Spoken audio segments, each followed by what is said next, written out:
This is a guest essay by Hava Mendel, who writes the newsletter Decolonization of the Jewish Mind.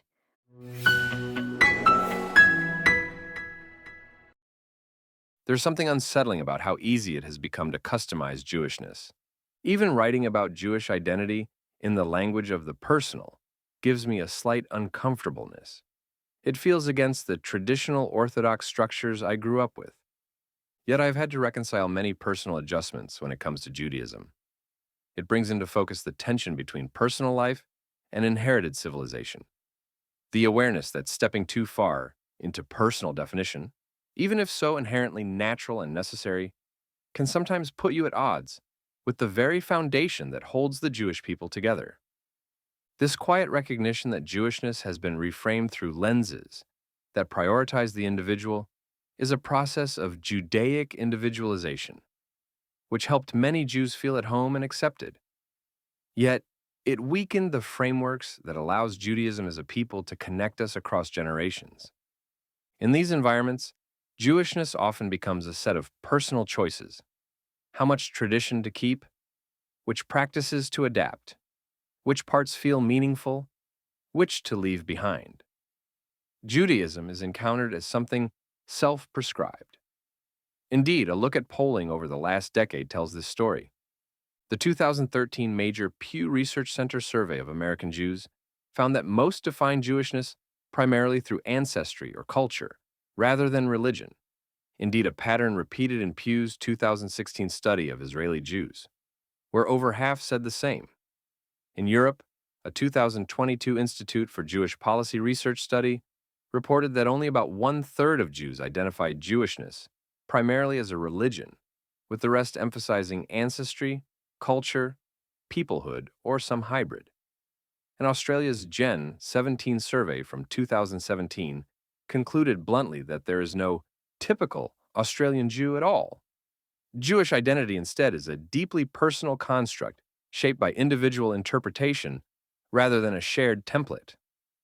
One must ask, so how did we get here? To the my meaning, my practice, my interpretation, my identity position that forms these branches, splinters, schisms, manifesting across Judaism that has left us fragile to colonial narratives like anti-Zionism, secularism, and diasporism?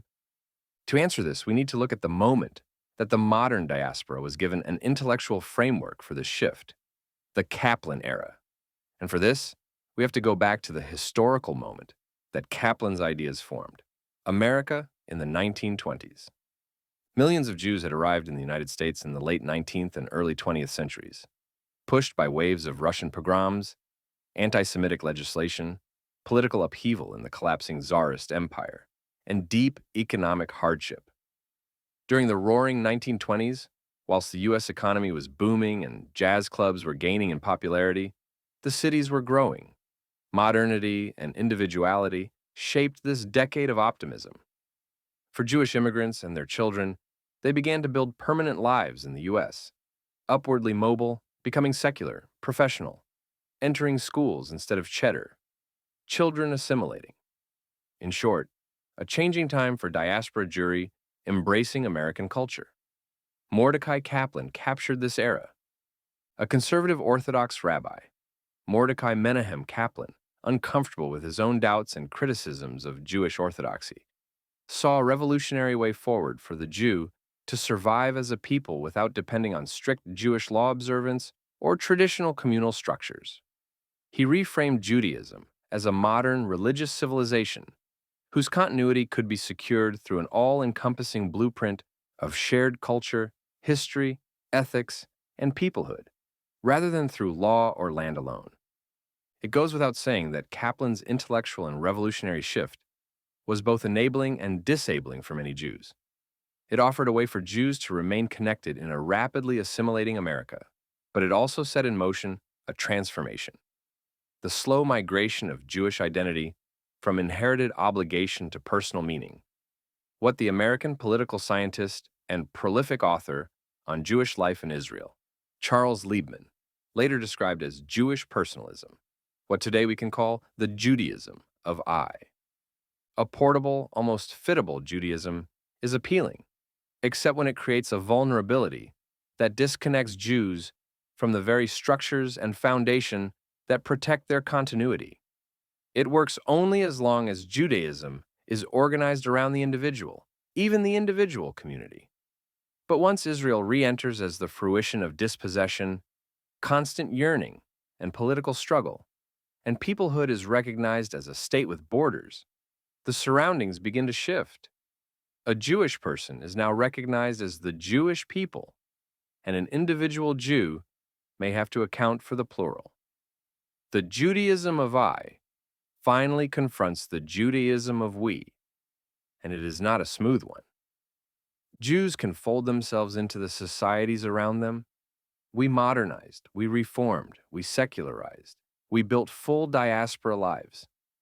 And so, my burning question is, even if diaspora Jews are capable of doing it, how much individuating or personification of their Judaism do they have to do in order to stay? And how does that impact connection to the collective, including our historical homeland? In the 2013 Pew Research Center survey, about 7 in 10 American Jews said they are emotionally attached to Israel. Similar patterns are seen in multiple surveys globally. After October 7th, surveys showed the same pattern. Jews consistently support Israel, even if they criticize its governing coalition. A 2024 Jewish People Policy Institute survey found that 66% of Jews who feel connected to Israel felt even closer to Israel as a result of the Hamas-led massacre against Israel on October 7, 2023.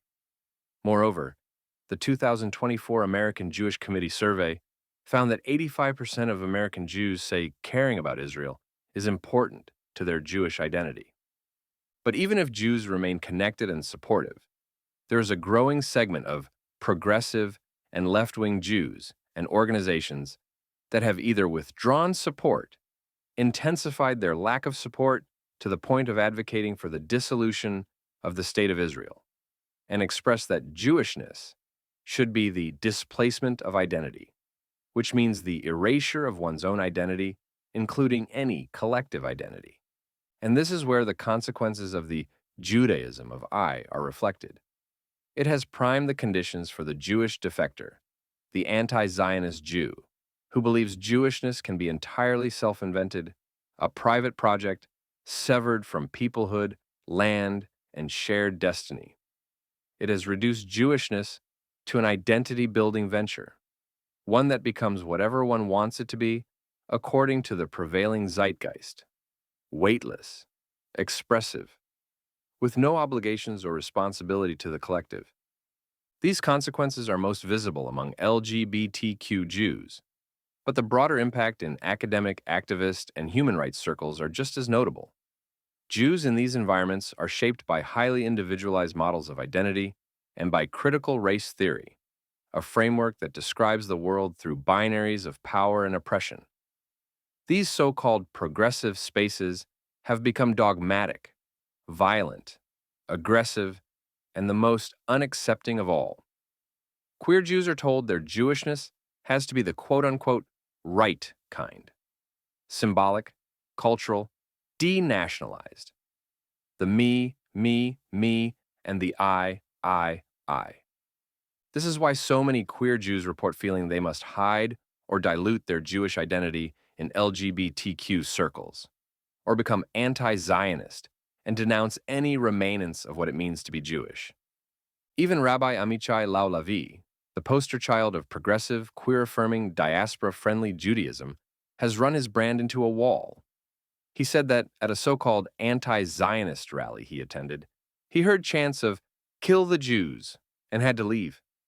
If someone like him, whose entire public identity is built on progressive inclusion and human rights activism, can stand in a crowd he should theoretically belong to and still hear anti-Semitism of the most grotesque kind, then what does that say about the spaces progressive Jews are told to trust?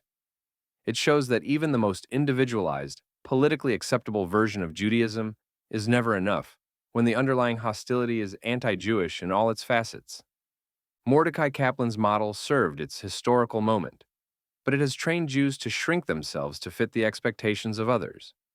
Philosopher and Hebraist Simon Rawitowicz wrote that Jews believe they are, quote, the ever-dying people.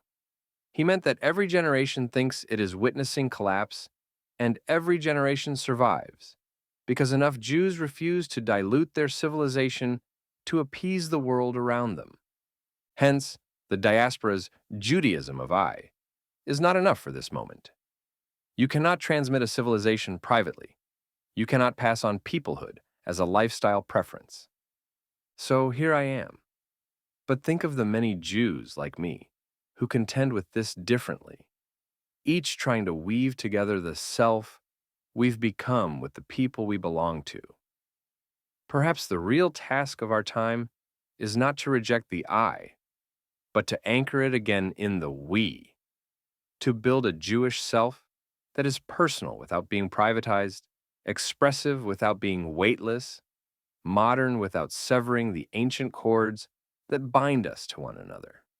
If Jewish identity is going to survive the forces pulling it apart, then we must learn to inhabit both truths. I am a Jew, and I am part of the Jewish people. Anything less risks leaving us with a Judaism too thin to endure and a people too fractured to continue.